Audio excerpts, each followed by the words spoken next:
BSSS Rhythm. BSSS Rhythm. BSSS Rhythm.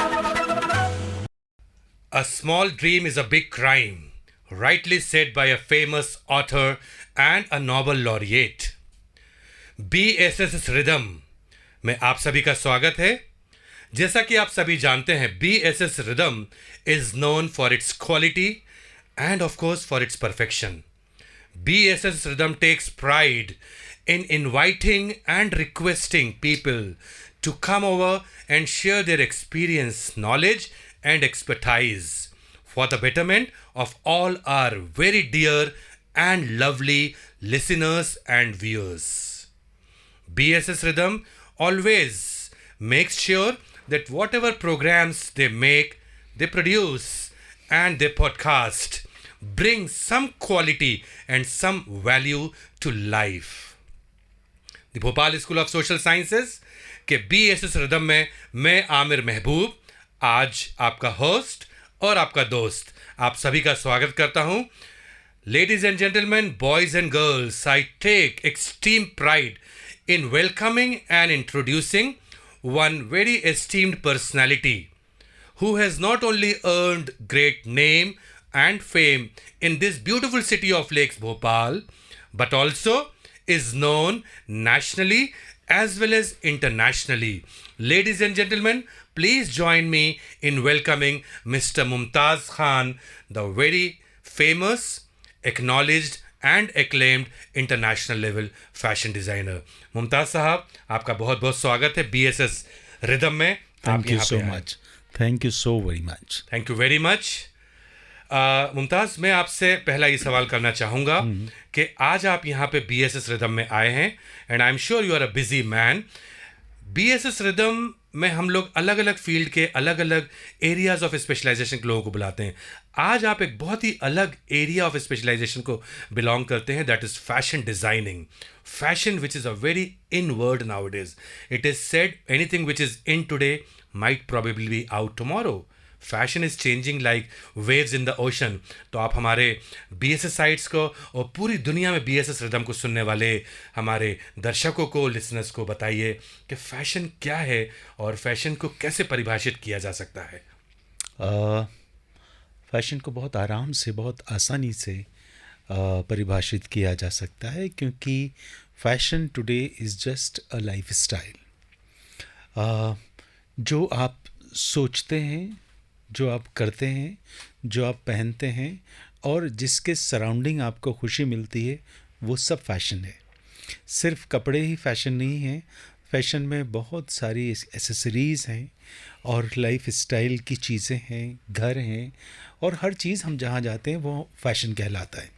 लेकिन fashion क्या होता है, ये बहुत ज़रूरी है लोगों को समझना, क्योंकि फ़ैशन में दो चीज़ें होती हैं. एक वो चीज़ होती है जो जिसको लोग कॉपी करते हैं, किसी को देखकर जो लोग फॉलो करते हैं, वो ट्रेंड कहलाता है जी. वो फैशन नहीं कहलाता, वो ट्रेंड कहलाता है कि something a fashion is introduce now, it is come to in everyone's access, so हम उसको कहते हैं ट्रेंड.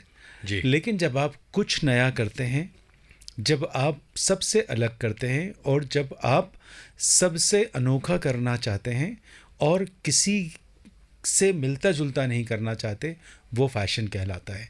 वो जो लोग फैशन करते हैं वो बहुत डेयरिंग पीपल होते हैं. राइट. और उनका जब वो कुछ एक्सपेरिमेंट करते हैं, जब वो कुछ नया करते हैं और जब लोगों को पसंद आता है वो या ना पसंद आता है, तब वो ट्रेंड बनता है. मैं यहाँ सॉरी आपको डिस्टर्ब करना चाहूँगा. क्या आप इस चीज़ से एग्री करते हैं कि हर ज़माने और हर दौर में फ़ैशन रहा है, या अभी कुछ 10, 12, 15 सालों से जब से फ़ैशन शोज़ या मिस इंडियाज़, मिस वर्ल्ड्स बनना शुरू हो गए तो फ़ैशन है? क्या पहले फ़ैशन होता था क्या? आप हम लोग को बताइए प्लीज़. देखिए, अभी तो फ़ैशन बहुत कम हो गया है. अभी हम लोग सिंपल लाइफ और हल्का फुल्का फ़ैशन करते हैं. लेकिन वर्ल्ड हिस्ट्री अगर उठा के देखेंगे और इंडियन हिस्ट्री में देखेंगे तो 70 was the most fashionable time. Okay. और आप देखिए, और सबके सामने वो एग्जाम्पल्स है, क्योंकि वो फैशन फिल्म्स में भी नज़र आया. जी. आप देखिए, फिल्म्स देखिए ज़ीनत अमान की. ज़ीनत अमान ने जो कपड़े पहने हैं वैसे कपड़े आज लोग फॉलो कर रहे हैं, पहनने की कोशिश कर रहे हैं। कुर्बानी में जो ज़ीनत अमान ने गाउन पहन के लैला में लैला सॉन्ग किया था, वो गाउन्स आज भी रैम्प के ऊपर नज़र आ रहे हैं। जी। फिर आप परवीन बॉबी को देखिए, उनका फैशन देखिए, आपको लगेगा वाओ, ऐसा कुछ हो ही नहीं सकता। ओके। करिश्मा कपूर, करीना कपूर की जो मदर थी बबीता, उन जैसा फैशन तो किसी ने किया ही नहीं है फिल्म्स के अंदर। ऐसा फैशन हो ही नहीं सकता, इतना खूबसूरत फैशन, इतना अलग फैशन कि वही सिर्फ नज़र आती थी। तो उनकी बेटियों ने तो जो किया वो तो उनका 5% भी नहीं Oh है, my लेकिन वो God. इतनी फैशनेबल थी। Good. और जब आप देखेंगे 60s से शुरू करेंगे, 60s से आप 75 के बीच और 80 तक जब आएंगे, आप देखेंगे कि एक ऐसा हेयर डू था जो आज की हीरोइंस कर ही नहीं सकती थी। बिल्कुल सही। इतना बड़ा पफ होता था, उस पफ को पहन के डांस करना और बहुत ही Carry एक्टिंग करना करना उसको। और उसके ऊपर बहुत ही सेंटिमेंटल्स और बहुत ही अलग तरह के डायलॉग्स बोलना या लड़ना या गुस्सा करना, वो हो नहीं सकता था। जी। लेकिन वो सारी हीरोइंस कंफर्टेबल थी उस टाइम में। एग्जैक्टली। इसी तरह आप फैशन में अगर मेल्स में आप देखेंगे, आप राजेश खन्ना का फैशन देखिए कि वो front Collars. Stand collar, Collars. Front close जी जी। क्लोज है और कॉलर पहने हुए, उन्होंने कुर्ते पहने हुए हैं। फिर आप राज कपूर का फैशन देखिए कि उन्होंने क्या गज़ब का फैशन किया था, मेरा जूता है जापानी, ऐसा कोई कर नहीं सकता आज के ज़माने Very में। true, very फिर true. अगर आप इनको देखेंगे, शम्मी कपूर को, शम्मी कपूर का फैशन, उनका बॉडी लैंग्वेज, उनका डांस, सब कुछ अलग था, बहुत ही अलग।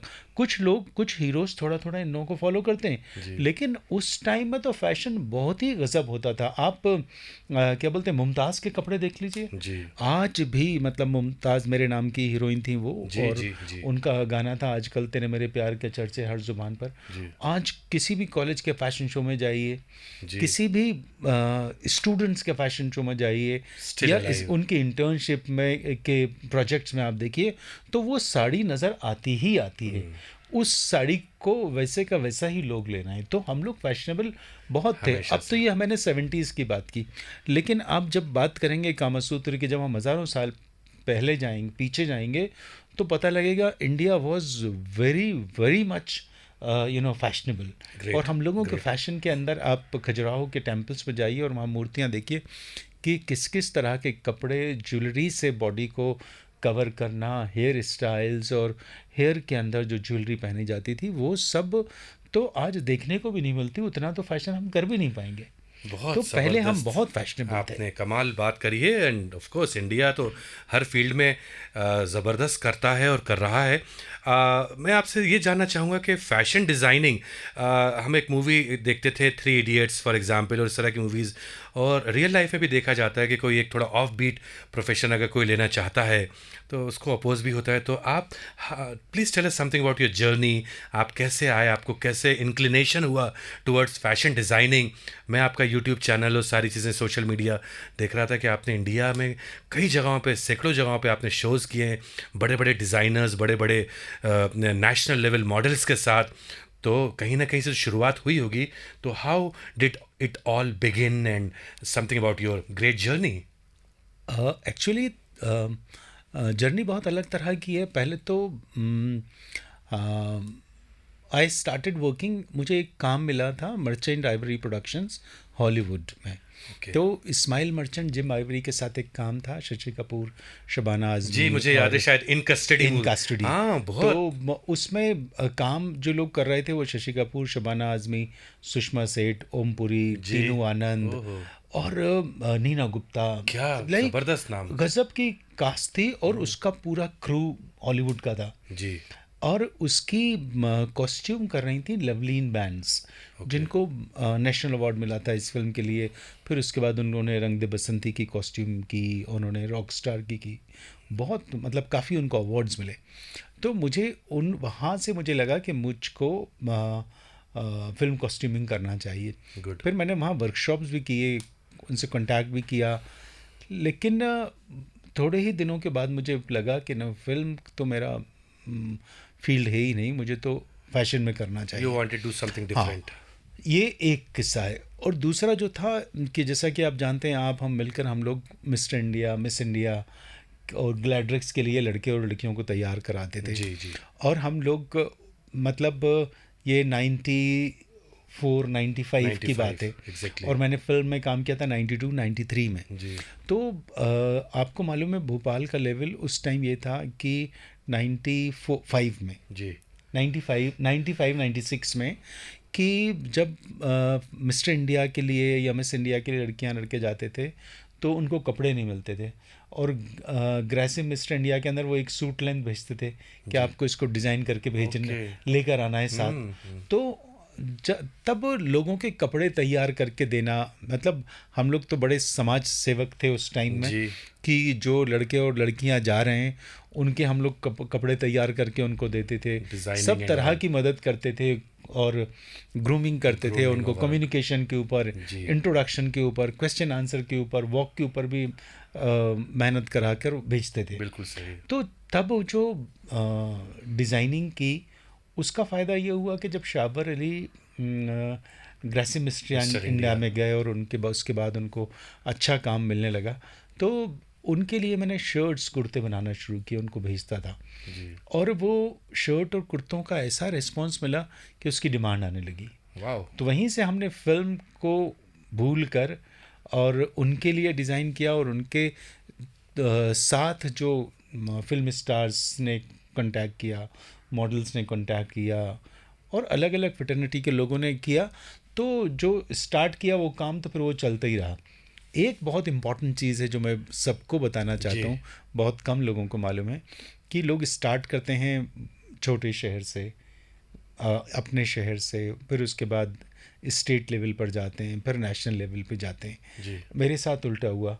I started working with film industry. Okay. मैंने मुंबई फिल्म इंडस्ट्री के लिए काम किया, मैंने बांग्ला फिल्म इंडस्ट्री के लिए काम किया, फिर मैंने तेलुगु एक्ट्रेस थे उनके लिए काम किया, जी। और उसके बाद फिर मैं भोपाल में मैंने काम किया। जी। और अभी तो 7 or 8 years I am working in Bhopal. Right. वरना इसके पहले सारा काम अभी भी मैं बॉम्बे के लिए बहुत काम करता हूँ, काफ़ी फिल्म वाले हैं जिनके लिए काम करता हूँ, लेकिन भोपाल में काम बहुत बाद में स्टार्ट किया। ओके। बट भोपाल में काम करने का मतलब है कि वर्किंग इंटरनेशनली, लेकिन बेस भोपाल है।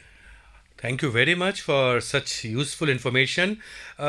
BSS Rhythm के माध्यम से आप हमारे सभी चाहने वालों को ये थोड़ा सा ज़रूर बताने का कष्ट करिए कि फैशन डिज़ाइनिंग, जैसा कि आजकल एक बहुत क्रेज़ है मॉडलिंग का, बच्चे बहुत मॉडलिंग के लिए जाना चाहते हैं, और मैं देखता हूँ कि फैशन डिज़ाइनिंग जो कि बहुत ही अच्छी चीज़ होती है लेकिन उसमें कम रुझान है, तो ये इसकी क्या वजह है? क्योंकि मुझे लगता है किसी मॉडल को बनाने में फैशन डिज़ाइनर का बहुत हाथ होता है, जैसा कि आपने बताया फिल्म में, सीरियल्स में, सारी आजकल जो नेट सीरीज़ चल रही है, वेब सीरीज़, सब में। तो देखो, दो चीज़ें हैं जिन पर बात अलग अलग करेंगे, एक फैशन डिज़ाइनिंग और एक मॉडलिंग। ये कहना तो बिल्कुल गलत है कि लोग फैशन डिज़ाइनिंग की तरफ कम रुझान कर रहे हैं और मॉडलिंग की तरफ ज़्यादा। जी।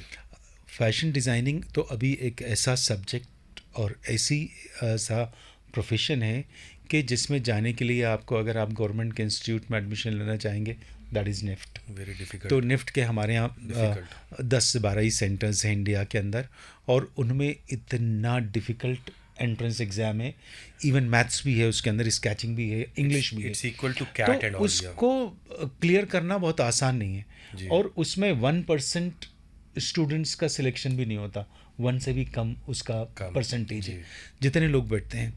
तो इतना तो ये, फिर उसके बाद अगर आप प्राइवेट इंस्टीट्यूट्स देखेंगे, उनकी फ़ीस देखिए और उनमें एडमिशन का प्रोसेस देखिए कि जो बड़े नाम हैं फैशन डिज़ाइनिंग के, अगर आप उसमें एडमिशन लेना चाहेंगे, बॉम्बे के, पूना के, गोवा के, या चेन्नई के, या बेंगलोर के, या चंडीगढ़ के, तो आपको एडमिशन डायरेक्ट नहीं मिलेगा, बिल्कुल सही, बड़ा इंतज़ार करना पड़ेगा। तो ये तो फैशन डिज़ाइनिंग है जी। एंड फैशन डिज़ाइनिंग जो लोग ऑप्ट कर रहे हैं वो बहुत पढ़े लिखे लोग हैं। सर 1 मिनट, यहाँ पे मैं आपको डिस्टर्ब करना चाहूँगा। क्या ज़रूरी है कि फ़ैशन डिज़ाइनर बनने के लिए कोई डिग्री या कोर्स ही हो? क्योंकि मुझे लगता है शायद ये तो आपके मतलब होता है आपके एनवायरनमेंट, इनबॉर्न या एनवायरनमेंट में भी आप जैसा, उससे भी काफ़ी कुछ आता है। देखिए, एक टाइम था, जब हमारा टाइम था, तब तक ऐसे भी बहुत सारे, जितने भी अभी आज में जितने भी बड़े नाम फैशन डिज़ाइनिंग में, वो कोई बहुत फॉर्मल एजुकेशन लेकर नहीं आए। और फैशन डिज़ाइनिंग में creativity, once someone is born with the creativity, वो कोई सिखाता नहीं है। लेकिन you need to have a space or something where you can hone your Skills, qualities or qualities, skills, yeah. है ना? तो अभी जो टाइम बदला है, टाइम बदल गया है अभी। Nothing is manual, everything is computerised, mechanised, everything is computerised, and computerised भी ऐसा है कि every now and then the language are being changed. तो आप वो टेक्निक्स और टेक्नोलॉजी, अगर आप इंटरनेशनल मार्केट में जा रहे हो तो वो टेक्नोलॉजी आपको नहीं मालूम जिस पर फैशन डिज़ाइनिंग करना है, तो आप कैसे सीखेंगे? जी। दूसरी बात, fashion designing is not the only, fashion designing is one of the subjects in fashion designing today. Right. उसमें फैशन मैनेजमेंट है ना? फिर उसके अंदर आप जाएंगे तो उसके अंदर फैशन टेक्नोलॉजी है।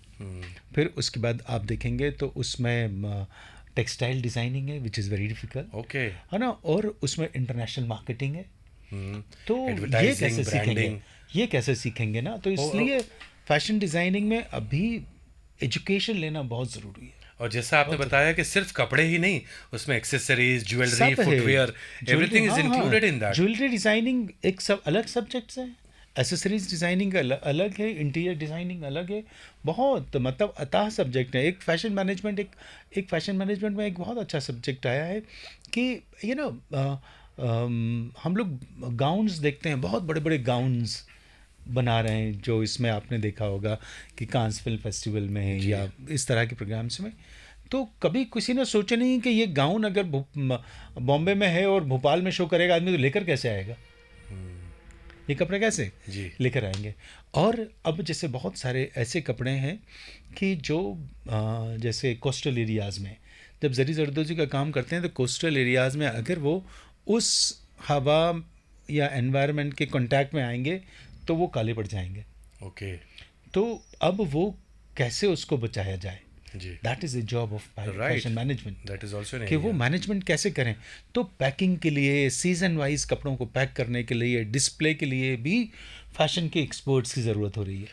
आपने भोपाल और ख़ासतौर से मध्य प्रदेश के लिए काफ़ी काम किया है, और आपने मध्य प्रदेश के फैब्रिक बाग को अपना ट्रेडमार्क बनाया हुआ है। मैं आपके शोज़ देख रहा था, हमारे माननीय मुख्यमंत्री शिवराज सिंह चौहान ने भी आपको सम्मानित किया हुआ है उसके लिए, और स्थापना दिवस में भी आपने अपने प्रोग्राम्स किए हैं, और आपने काफ़ी IAS कैडर के लिए भी शोज़ किए हैं बाग के, और ज़्यादातर आप बाग को फोकस करते हैं। कुछ उसके बारे में रोशनी डालिए प्लीज़।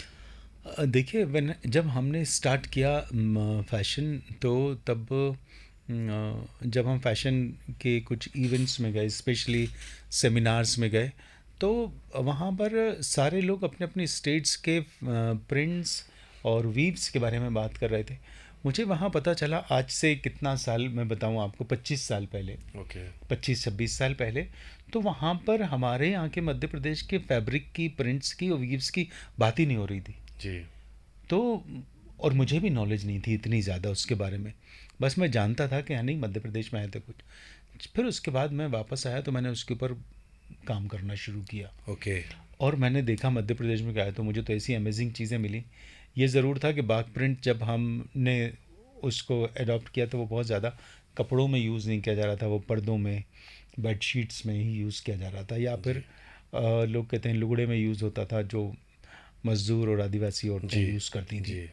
तो मैंने जब इसकी खूबसूरती देखी तो मैंने डिसाइड किया कि no, I should do something different of this. आप तो बाग की शेरवानियाँ भी बना रहे हैं, बाग के सूट्स बना रहे हैं शादियों के लिए। हाँ, मैं बाग के जैकेट्स बना रहा हूँ, मैं बाग के मिनी स्कर्ट्स बना रहा हूँ, लॉन्ग स्कर्ट्स बना रहा हूँ, गाउन्स बना रहा हूँ, कॉटन के ऊपर जरदोजी कर रहा हूँ।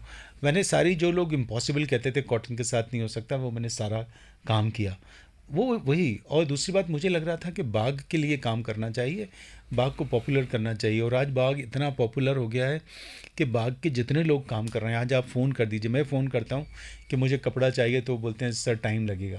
ओके। और आएगा कि नहीं आया कपड़ा, देयर इज़ नो गारंटी। तो इतना उनके पास काम हो गया है।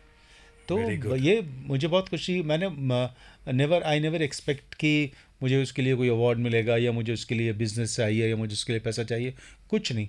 मैंने सिंपल फैशन वीक्स में गया और मैंने क्या होता है, फैशन जब फैशन वीक्स में किसी भी डिज़ाइनर का जब शो स्टार्ट होने वाला, सब इंडिविजुअल शोज़ होते हैं, शो स्टार्ट होने से पहले पढ़ा जाता है, दो चीज़ें पढ़ी जाती हैं। जैसे हम लोग भोपाल में फ़ैशन शोज़ देखते हैं, वैसा कुछ नहीं होता। वहाँ पर एक अलग तरह का माहौल होता है, ना कोई एंकर होता रैंप के ऊपर, कुछ नहीं होता। बैकग्राउंड से सब कुछ जब सेट हो जाता है तो दो चीज़ें पढ़ी जाती हैं। एक तो प्रोफाइल पढ़ा जाता है डिज़ाइनर का, जी, और दूसरा कलेक्शन नोट पढ़ा जाता है ओके, कि कलेक्शन में क्या है। सो कलेक्शन नोट के अंदर लोग क्या करते हैं कि वो बता देते हैं कि हम ये कपड़ा और ये कर रहे हैं। लेकिन जब जो मेरा कलेक्शन नोट पढ़ा जाता था वो लोगों को बहुत पसंद आता था, क्योंकि मैं अपने कलेक्शन नोट में फैब्रिक के बारे में, उसके प्रोसेस के बारे में, और उसकी नेचुरल जो उसका प्रोसेस है प्रिंटिंग का, वीव्स का, वो बताता हूँ। वो लोगों को बहुत पसंद आता है पीपल। और फिर उसके बाद लोग आके पूछते हैं कि अच्छा ये कपड़ा है, हाथ लगा के देख लें कैसा होता है, क्या होता है। ग्रेट, तो मैंने एजुकेट किया है फैशन में, लोगों को बताया मध्य प्रदेश के कपड़ों के बारे में। तो वो एक अलग बहुत चीज़ थी ही- जिससे कि उसके हमारे यहाँ के जितने भी प्रिंट्स और वीव्स हैं उसको फ़ायदा हुआ है। It's very good. You have been a brand ambassador, I should say, and you have really promoted it, the fabric, in a best possible manner. What useful tips would you like to give to all the young aspirants who wish to become fashion designers or in the related areas who want to pursue their career?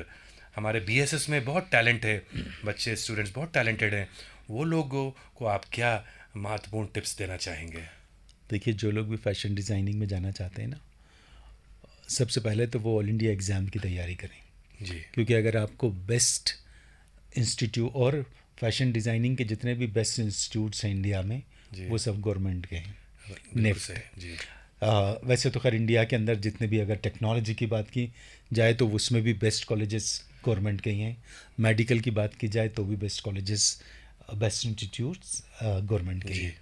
तो आपको और fashion designing के लिए of course creativity बहुत ज़रूरी है।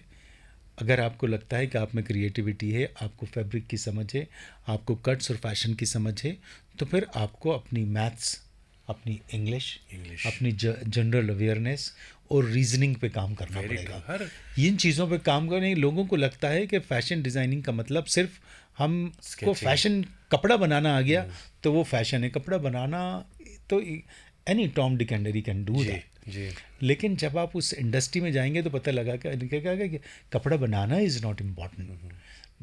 To know about fabric, to know about its process, to know about all the crafts of India and crafts of the world, तब आप कुछ कर पाएंगे। ऐसे नहीं होता। और अभी एक ऐसा बूम आया हुआ है वर्ल्ड में जी। कि लोग फैशन के थ्रू वो सारा का सारा सस्टेनेबल फैब्रिक, जी। कॉटन जी, एंड नेचुरल कलर्स वो यूज़ करना चाहते हैं, और सिंथेटिक से दूर जा रहे हैं लोग। जी, तो आप देखिए कि जो काम मैंने स्टार्ट किया था 20, 22, 23 साल पहले, कॉटन जब कोई ना कोई कॉटन का शो होता था, ना खादी का शो होता था, और ना कोई सस्टेनेबिलिटी की बात करता था, नॉन केमिकल की बात करता था। लेकिन आज देखिए तो एवरी डिज़ाइनर ये बता रहा है कि हम सस्टेनेबल फैब्रिक में काम कर रहे हैं, हम खादी में काम कर रहे हैं, हम नेचुरल में काम कर रहे हैं, हम इंडियन फैब्रिक में बात कर रहे हैं। तो ये एक चेंज आया। तो नए लोग जितने भी हैं उनको इस बारे में पढ़ना पड़ेगा, इंडियन क्राफ्ट्स के बारे में, इंडियन वीव्स के बारे में। वेरी तो यूजफुल। ये चीज़ बहुत ज़रूरी है। Very एक useful. चीज़ मैं आपको और बता दूं, Please, please. आपने बीच में मुझसे सवाल किया था फिर वो जी। स्किप हो गया Please. कि मॉडलिंग के बारे में लोग जी। आपके रहते हैं कि मॉडलिंग के बारे में बहुत जानना चाहते हैं। देखिए, बहुत सारे लोग, ये सही बात है कि क्या होता है, लोग दूसरों को बोलते हैं कि आपको मॉडलिंग में जाना चाहिए। कोई भी आपको गुड लुकिंग इंसान मिला तो एन कॉमन मैन बोलता है अरे आपको मॉडलिंग करना चाहिए, तो आप उनसे मिल लीजिए। And that person who is suggesting you does not know ABC of the modelling. और मैं तो सबसे बोलना Very चाहता true. हूँ कि जो लोग भी मॉडलिंग करना चाहते हैं, और जब पहली बात तो मॉडल इज़ बॉर्न, ये आप समझ लीजिए जी। कि आपकी हाइट अच्छी स्ट्रक्चर अच्छा, face different, jaw line, cheek bones, ये सब लेकर आप पैदा हुए हैं, तो आप मॉडल नहीं हैं. You have few essential things in you. Exactly. Now you have to work on yourself. Very true.